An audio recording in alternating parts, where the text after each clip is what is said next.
নমস্কার, আপনারা দেখছেন স্কাই টিভি বাংলা। সাথে রয়েছে আমি শ্রেয়া। বৈঠকে হ্যাঁ, কাজে ফেরায় না, এটা কি দাবি নাকি বাহানা? আমরা দেখেছি 3 দিন ধরে মুখ্যমন্ত্রী কখনো নবান্ন সভাঘরে, আবার কখনো কালীঘাটের টালির ঘরে। অপেক্ষা করার পরও আলোচনায় বসলেন না জুনিয়র ডাক্তাররা।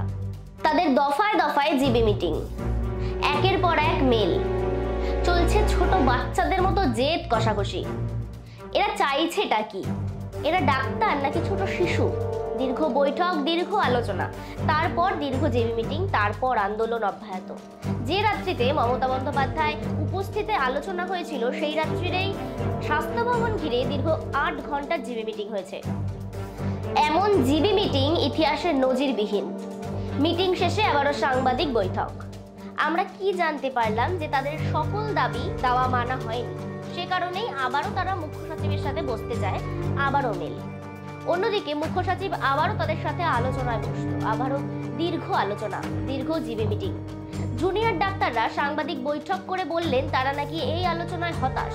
এক প্রকার বলা যায় তারা নাকি মুখ্য সচিবের আলোচনায় ভরসা পাচ্ছে না। আমাদের আন্দোলন কর্মবিরতি অব্যাহত থাকছে। অন্যদিকে মমতা বন্দ্যোপাধ্যায় জানাচ্ছেন তাদের প্রায় সকল দাবি পূরণ করা হয়েছে। তিনি তাদের ছোট ভাই বোনদের মতো তাদেরকে অনুরোধ করলেন কাজে ফেরার জন্য। মনে হচ্ছে তাদের দাবি নয়, এ যেন ভারত বাংলাদেশের চুক্তিপত্র। দিন দিন নতুন নতুন দাবি সংযোজন। বললেই হয়, মনীষী আমাদের একটা বড়দিন, আমরা 100টা দাবি পূরণ করতে হবে। যেমনটা আমরা কাল্পনিক গল্পের মধ্যে পড়েছি, আজ আবারও এক নাটকীয় মোড়। জুনিয়র ডাক্তাররা সিজিও কমপ্লেক্স অভিযান করবে।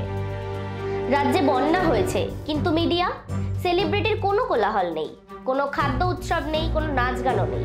কারণ এখন তো কেউ নেতা হতে পারবে না, তাই না? নাকি অন্য কিছু? প্রশ্ন এটা থেকেই যাচ্ছে। তাহলে দীর্ঘ 11 দিন স্বাস্থ্য ভবনের সামনে খাদ্য উৎসব কেন? কেন এই দীর্ঘ কর্মবিরতি? আর কতদিন চলবে এই আন্দোলন?